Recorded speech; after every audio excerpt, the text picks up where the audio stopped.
Bill Law, thank you so much for joining us. Editor of Arab Digest and former BBC journalist, among many other things. So we're here today to talk about Yemen. Could you maybe start with just telling us some of the recent dynamics in Yemen? What should we know about what's been going on in the past 3 months, 6 months, 1 year, 2 years? Okay, Evan, the first thing to say is that Yemen is a complicated story. Yeah. The fact is that right now, Yemen is in a kind of a stalemate. Mm-hmm. That is that the competing forces, of which there are many, are kind of reached a point where no one has gained the upper hand. However, the Saudis, Saudi Arabia led the coalition that began the war 4 years ago. Mm-hmm. The Saudis want out. They want to find a way out. Yeah. Meanwhile, the situation in the Houthi-held regions continues pretty much as it was. If you look at a city like Taiz has been competed with various forces, but if you break it down into simple components, it's the Houthis against the rest. Yeah. And this is a community that is actually within the city itself compartmentalized. Mm-hmm. It's been subjected to blockades. People are in terrible situations. I mean, this is the other thing I want to make. The point I want to make is that 23 million Yemenis are facing starvation, food shortages. Mm-hmm. Before this war began in 2015, 50% of the Yemenis were below the poverty line. Mm-hmm. Yemen was the poorest country in the Arab world. Mm-hmm. Now it's 80%. So we've got a really serious situation. Mm-hmm. You think maybe there will be some steps forward, but every time there's been a step forward, there's always been a couple back. Right. And the Yemeni people end up paying the price. Some reconciliation on some fronts, but very far from any kind of final definitive peace, and even further from reconciliation and rebuilding. Maybe some thoughts on how we get down the road? Yeah, how do we get down the road? You know, I've been saying for a long time that it is in the Saudis' realm to make a big step. Mohammed bin Salman, the young crown prince, he thought this was going to be a quick win for him. He honestly believed he could knock the Houthis out in a couple of weeks, maximum a month.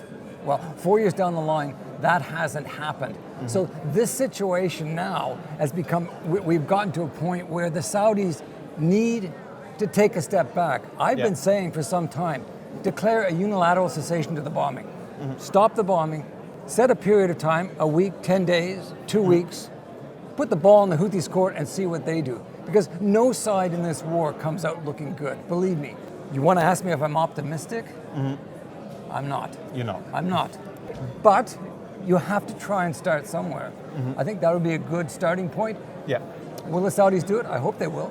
It's got to start somewhere, and it's the Saudis who've got it in their hands to make that first step, that big step. They've made other steps, not very big steps. Any role that the other key regional players can play, whether it's the Emiratis, the Iranians, or even powers beyond the immediate region? Any role for other external actors? Okay, so there's a lot of players you're just throwing into the mix there. Well, let's look first of all at the Iranians. Yeah. Now, the allegation is, and it's been since the war began, that the Iranians have been supplying the Houthis. This is an Iranian proxy war. Yeah. The fact is the Iranians have not put a heck of a lot into Yemen. Yeah. The Houthis can get along very well in terms of their fighting skills without a huge amount of Iranian support. Yeah. However, from the Iranian point of view, they've been able to destabilize this country to the south of Saudi Arabia, their great regional enemy. Yeah. So from their point of view, you could say, job done. Now, the Iranians could and should be pressured. Yeah. I think the Iranians could and should be at the discussion table, if indeed they're the big players, the Saudis say they are, all right? Yeah. What about the Emiratis? Well, you know what the Emiratis did? They went in there with a game plan. They wanted to get Aden. Yeah. They wanted to basically create a client state, if you will, in the south. Yemen used to be two countries, south and north, up until 1990, 1991. It was an unhappy marriage. The Emiratis are very happy to see that split occur. Mm-hmm. The south become a client state. Aden, as part of their whole port politics facility, they've got the island of Socotra, which opens up the India and the Asian market to them. Yeah. So from their point of view, there's not much. You know, they had their skin in the game. They've got out, and they're pretty well where they want to be. Yeah. Other players, bigger players, the Americans, Congress They put pressure on the Yemenis.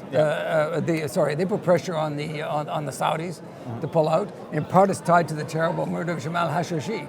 Yeah. The war in Yemen and the murder of Jamal came together, and Congress voted to suspend weapons arms. And guess what? Donald Trump vetoed that. Yeah. So America's kind of ruled itself out. The UK, so engrossed with Brexit, hasn't really bothered to make any kind of a strong statement. Mm-hmm. And in fact, Britain, the UK has been supplying the bombs that have been blowing up civilian infrastructure, as well as military sites. Yep. So, again, you look for good guys in this story, and I don't see very many. Different regional players have different agendas. If all those regional players simply pulled out, because there's so much separation and fractures within Yemen itself, the war would probably continue. And of course, war is good business if you're playing that game. So there is a war economy. People are making money out of the war. So there is an agenda just to keep it going, keep it going forward. Which is a terrible thing, and terrible news for the Yemeni people. What's the best case scenario for Yemen in 4 or 5 years? Okay, let's say that the various players come together, they have a conversation, the war ends. What needs to happen is the Yemeni economy needs to be rebuilt. The economy is completely wrecked right now. Mm-hmm. Well, you need to create an economic infrastructure. You need to get agriculture back up and working again, because 70% of the population lives in the countryside. You need to give people some sense of hope. You need to try and build a civil society again. The healing process is going to take a long time, because there's been so much anger, and there is this kind of sense of revenge. Yemen before this war was actually not as divided as I remember talking to a young Yemeni. He was 25, and he said, I just came from Yemen, and my friends, we didn't know whether they were Shia or Sunni. Mm-hmm. We were just Yemenis. That's all changed now. It's all divided into these factions and sectarian issues, and so it's going to take a long time for that process for those wounds to heal. But I think the key to that is beginning that huge challenge of building the economy. Reconciliation. So let's say that there is a ceasefire tomorrow. How do you begin that reconciliation? Some countries have done it. Look at Rwanda as an example of bringing peoples together who were killing each other and learned once again to live in peace.